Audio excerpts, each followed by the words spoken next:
Hey guys, welcome to the SimRacingPaddock. I'm William Marsh, and this last weekend I got the opportunity to travel down to Laguna Seca to test out a couple high-end simulators from SimCraft. SimCraft is a high-end simulator company which creates high-end simulators for professional applications. Their range of simulators utilize motion technology to be able to simulate the forces from driving a race car.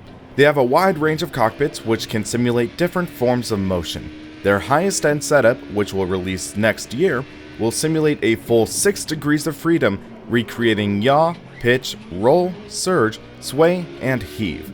Unfortunately, they didn't have the upcoming rig there, but I got to test out two of their simulators, the SimCraft Apex 2 GTC and the Apex 3 GTS motion platforms. The SimCraft Apex 2 GTC is their motion setup that will simulate 2 degrees of freedom, pitch, and yaw. Matt Nix, one of their head research and development associates for SimCraft, told me he sees yaw as the most important element of an effective motion chassis due to the fact that it will give drivers the best idea of rear-end grip and when the car is starting to lose traction. Pitch will give drivers a decent feeling of acceleration and deceleration. In my testing of these setups, we stuck with iRacing using the Acura HPD LMP2 car at Laguna Seca. Laguna Seca is a deceptively difficult racetrack with a series of high-speed corners that will see you straddling the line between going too slow and running wide into the kitty litter.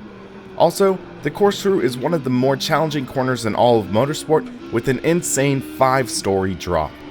First up, I got to test out the Apex 2 GTC.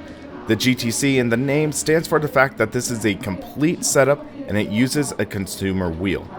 The SimCraft Apex 2 GTC, as configured, retails for roughly $33,000. This was my first time ever driving a motion simulator that actually simulated yaw, and I will say this, I am really impressed by it. As mentioned, you need to keep your speed up through the corners at Laguna while not pushing too hard and looping the car around or running off track. That feeling of yaw on the rig allowed me to feel more comfortable throwing the cars into corners and even made it easier to catch slides. The pitch also felt really good in the simulator as you could really experience it at Laguna Seca with a wide variety of elevation changes. The Apex 2 utilizes 2 motion actuators to move the chassis around. One actuator is located at the rear of the rig, which handles the pitch, and one is located under the rig and that controls yaw. The rig utilizes sort of a floating design which allows for the entire rig to move with minimal inertia. Because of that, I felt like what I was feeling through the rig was almost instantaneous to what I was experiencing through the sim. Other motion rigs I've tested in the past have either had inertia or a little bit of latency, which would lead to a bit of a delayed reaction feeling in the rig. I didn't feel this with the SimCraft. One complaint I would have though is that the model I tested did not have tactile transducers installed, so at times I felt like I was missing on some tactile input, like when I was driving over curbs or when I ran wide into gravel traps.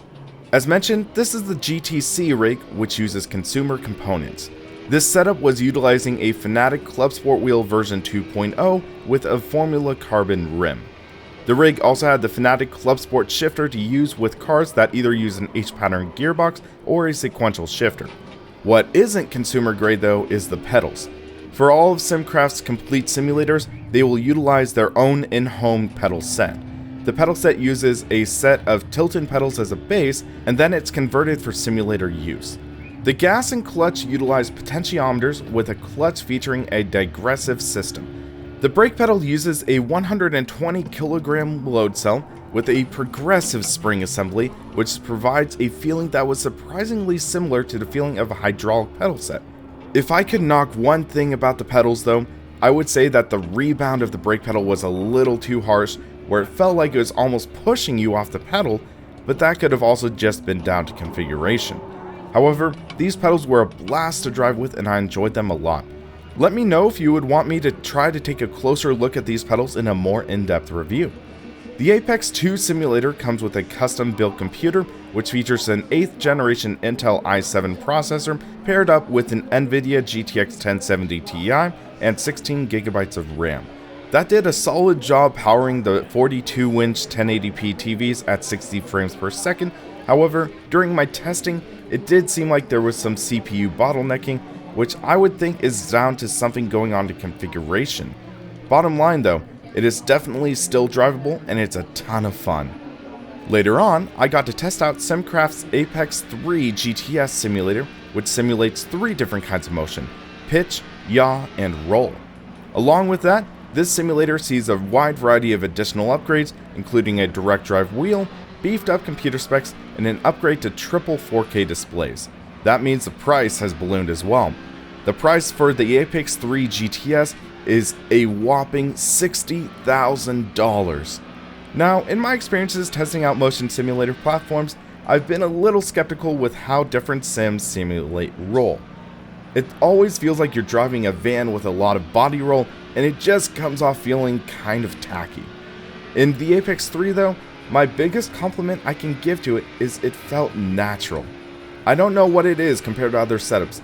Maybe it's the fact that the entire cockpit, even the screens, are moving with it.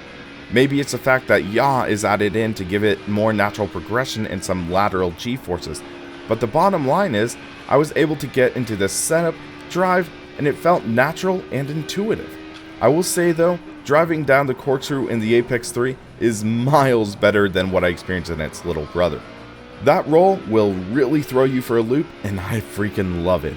In addition, this rig actually had the tactile transducers mounted onto it, so that gives you an even greater sense of immersion to enhance the motion experience as well. I do want to note though that the Apex 3 rig did not experience the same CPU bottlenecking I experienced in the Apex 2, despite the Apex 3 featuring the same CPU. The Apex 3 does see some hardware improvements though, such as the graphics card being upgraded to the GTX 1080 Ti, which is used to power those triple 4K monitors. The RAM has also seen an upgrade to 32GB over the 16 that the Apex 2 has. Also, instead of the Fanatec Club Sport wheel, the Apex 3 features an upgrade to a SimuCube based direct drive wheel paired with an in-home designed rim. The force feedback through the wheel felt absolutely amazing, and I could tell SimCraft has totally dialed in the settings. The buttons and rotary encoders on the rim were a lot of fun to mess with as well. However, I wish I remembered to reactivate the display on the wheel though, because it was the end of the day and they actually turned off the display software.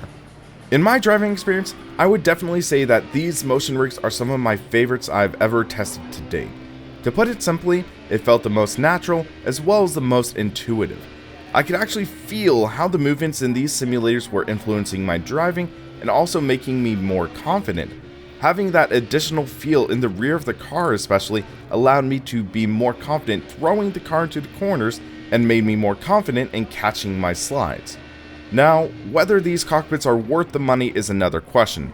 Most people who do buy or rent a setup like this are going to be using it for corporate events or for driver training purposes. Realistically, I bet you could build something similar to this for a fraction of the price, but the target demographic for buying and renting these setups are not going to be the people spending hours and hours building their own setup. They're the kind of people looking for something to show off to crowds or investors.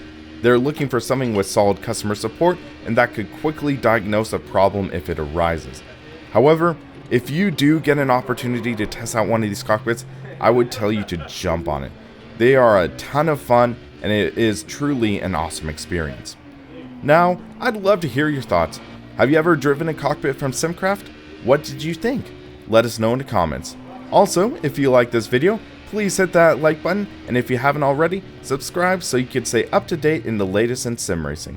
For the Sim Racing Paddock, I'm William Marsh, and you have a good one.